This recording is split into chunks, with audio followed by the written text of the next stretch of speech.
آج آئے نا شیخ مجیب کے حق میں بیان دیں اور کہیں کہ میں شیخ مجیب ہوں اور ویڈیوز بنائیں، ٹویٹر پہ پوسٹ کریں اور اس کو ہیرو بنا کے پیش کریں. آج آپ نہیں کریں گے کیونکہ آپ کو سوٹ نہیں کرتا.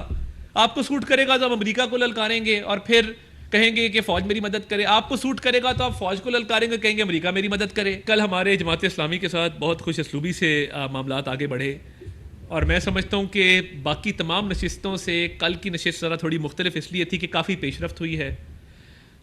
ہم نے ان کو کچھ نکات آج بھجوائے ہیں اور اس پہ آج مزید مشاورت ہوگی. تو آج کوشش ہے کہ آج مشاورت کو حتمی شکل دی جائے. ہاؤس آف گولڈ سمتھ نہیں چاہتا تھا.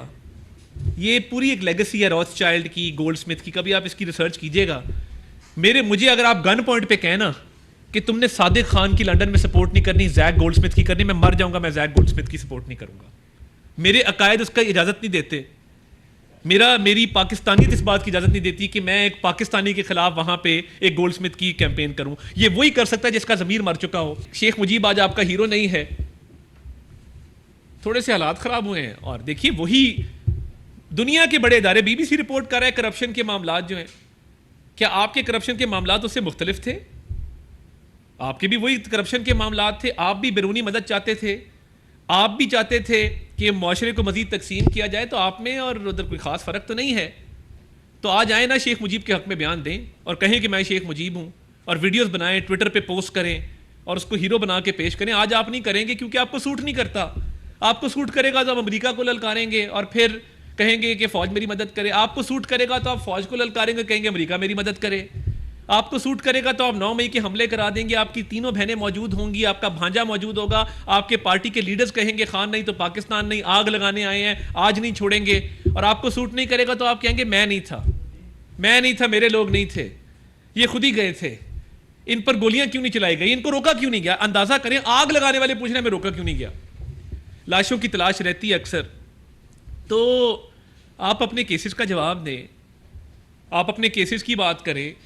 اور بیرسٹر گوہر کو چاہیے کہ وہ اپنے لیڈر کو جا کے جیل میں جب ملاقات کرتے ہیں تو ان کو بتائیں کہ وہ شیخ مجیب جو آپ جس کو ہیرو بنا رہے تھے وہاں تھوڑا سا ذرا گڑبڑ ہو گئی ہے. تو بیانیہ ہم نے اب بدل لیا ہے، اب ہمارا بیانیہ یہ نہیں ہے، یہ ہے. تو یہ جو بار بار قول و فعل میں تضاد ہے، منافقت کی سیاست ہے، جھوٹ ہے، بہتان ہے، الزام ہے، غلط بیانی ہے، فریب ہے، مکر ہے، یہ ساری چیزیں ملیں تو ایک تحریک انصاف بنتی ہے اور ان کا بانی چیئرمین پی ٹی آئی بنتا ہے. جی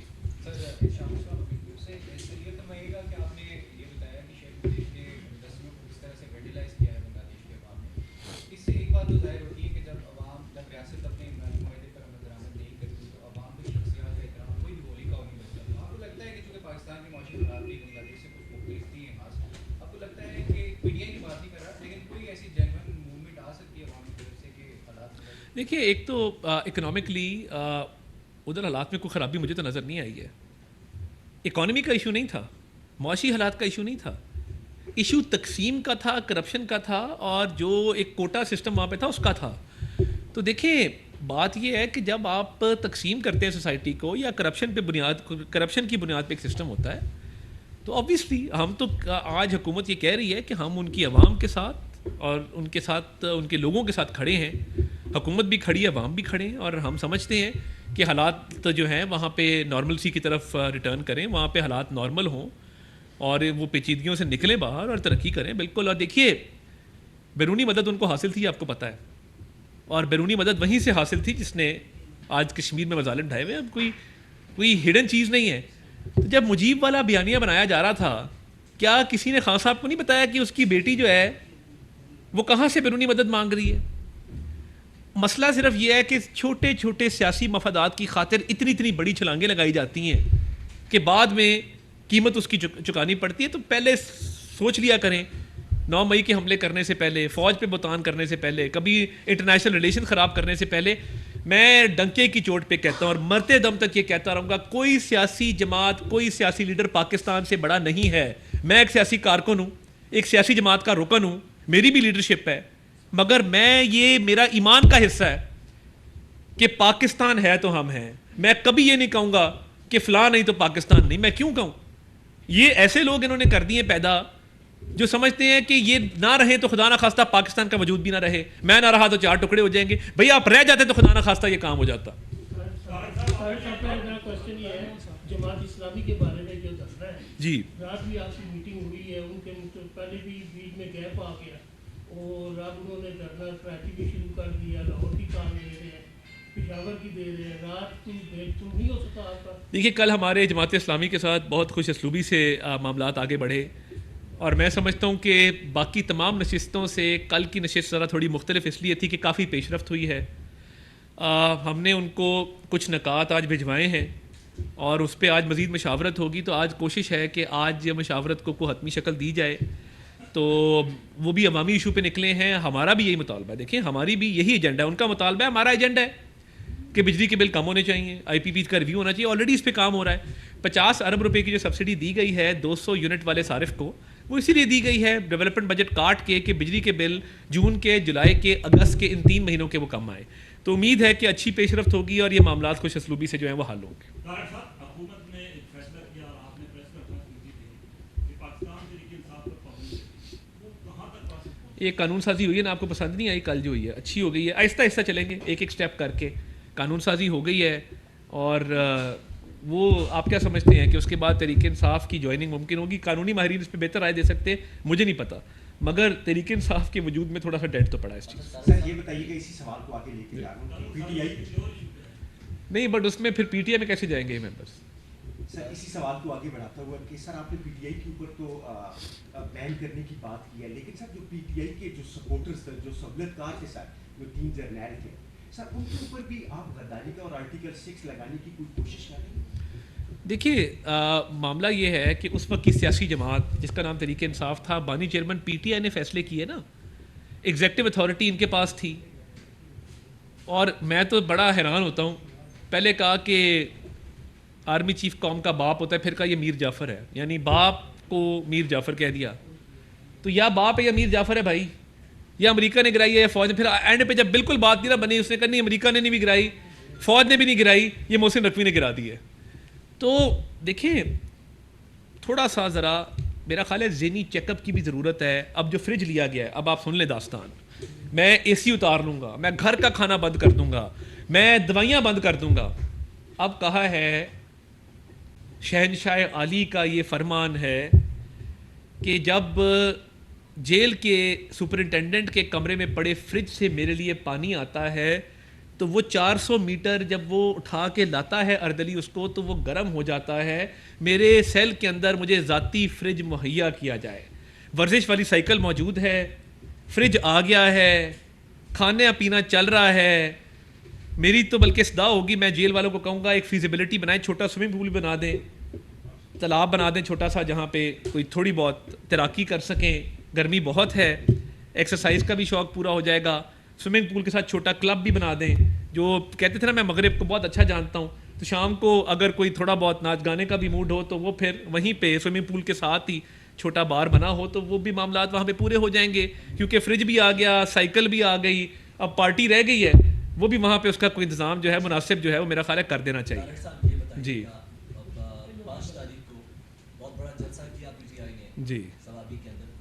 22 تاریخ کو اعلان کیا گیا ہے کہ اسلام آباد کے اندر اگر اجازت نہ ملی عدالتوں سے، حکومت سے، تو ہم ڈی چوک میں جلسہ کریں گے. کیا کہیں گے؟ دیکھیں میں کیا کہہ سکتا ہوں، پہلے آگ لگا دی، پھر کہا جی سپریم کورٹ کا حکم نہیں ہمیں ملا تھا. تو اس بات کی تو اجازت نہیں دی جا سکتی نا کہ زندگی کو یہاں مفلوج کر دیا جائے. اور اسی ڈی چوک میں جہاں پہ پی ٹی وی پہ حملہ کیا تھا، جہاں بیٹھے ہیں، پیسے ہی دے دو یار واپس جو پی ٹی وی پہ حملہ کیا تھا. سرکاری نقصان ہوا ہے نا، اربوں روپیہ آپ پہلے کھا گئے تحفوں کے مد میں، پی ٹی وی پہ آپ نے حملہ کر کے یہاں پہ کروڑوں کا نقصان کر دیا. تو یہ ایسے دہشت گردوں کو تو اجازت نہیں دی جا سکتی. کل کو وہ یہ جو فتنہ الخوارج ہے یہ بھی کہیں گے ہم نے جلسہ کرنا ہے ڈی چوک کے اندر، کیا ان کو بھی کہیں گے آ جاؤ جلسہ کر لو؟ تو یہ جو T T P T I ہے، تحریک طالبان پاکستان تحریک انصاف، ان کو بالکل ایسی کوئی اجازت مانگے ضرور رولز کے مطابق اس کو دیکھتے ہیں، مگر یہ ڈی چوک کی طرف ادھر سینسٹیو بلڈنگز کی طرف کوئی پھڑکے بھی نہ، کیونکہ یہ سینسٹیو بلڈنگز کی طرف آتے ہیں، پیچھے ان کے پاس بارود ہوتا ہے، ان کے وہ سوشل میڈیا کے بندے کے پاس سے کیا کیا نکلا ہے گاڑی کے اندر. تو یہ اس طرح کے لوگ ہیں، یہ پاکستان کا امن تباہ کرنا چاہتے ہیں. سر یہ بتائیے کہ یہ آج آپ باتیں کر رہے ہیں، کل یہاں اس سیٹ پہ بیٹھا ہوا کوئی اور شخص یہی باتیں کر رہا ہوگا آپ کے بارے میں. یہ آپ کی سیاستدانوں کی آپسی جو انتقامی کاروائیاں ہیں یہ کب ختم ہوگا؟ بہت اچھا سوال ہے۔ ایک غریب شخص جو پاکستانی ہے اس کو کب ریلیز ملے گا؟ دیکھیں اس ملک میں ایک سازش کی گئی، اور اس ملک میں سازش ایسی کی گئی کہ ہاؤس آف گولڈ سمتھ، اب سن لیں، آپ نے سوال کیا ہے، ہاؤس آف گولڈ سمتھ نہیں چاہتا تھا، یہ پوری ایک لیگسی ہے روتھ چائلڈ کی، گولڈ سمتھ کی، کبھی آپ اس کی ریسرچ کیجئے گا۔ مجھے اگر آپ گن پوائنٹ پہ کہنا کہ تم نے صادق خان کی لنڈن میں سپورٹ نہیں کرنی، زیک گولڈ سمتھ کی کرنی، میں مر جاؤں گا، میں زیک گولڈ سمتھ کی سپورٹ نہیں کروں گا۔ میرے عقائد اس کا اجازت نہیں دیتے، میری پاکستانیت اس بات کی اجازت نہیں دیتی کہ میں ایک پاکستانی کے خلاف وہاں پہ ایک گولڈ سمتھ کی کیمپین کروں۔ یہ وہی کر سکتا ہے جس کا ضمیر مر چکا ہو۔ دیکھیں ہم سیاستدانوں نے چارٹر آف ڈیموکریسی کیا تھا اس ملک کے اندر، ہم ہی سیاستدان تھے جو بدستوں گریباں تھے، مگر ہم نے کہا یار نہیں، اب لڑائی نہیں، اب ہم جمہوریت کے استحکام کے لیے بیٹھیں گے اور ہم چارٹر آف ڈیموکریسی کریں گے۔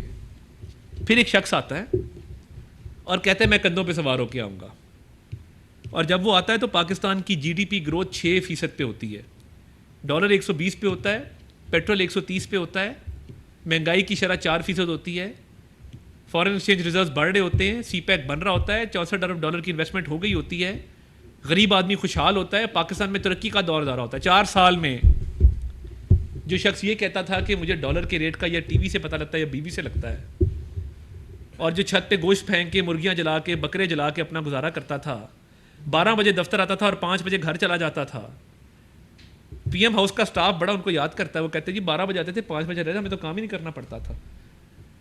ٹریک سوٹ میں شام کو این کے لگا کے بیٹھ کے، بڑا فیشنیبل، مجھے بھی بڑا اچھا لگتا ہے، میں بھی 3 بجے اٹھوں، 5 بجے کالی این کے لگاؤں، ٹریک سوٹ پہنوں اور بیٹھ جاؤں اور پارٹی کی میٹنگز کروں، بڑا اچھی بات ہے۔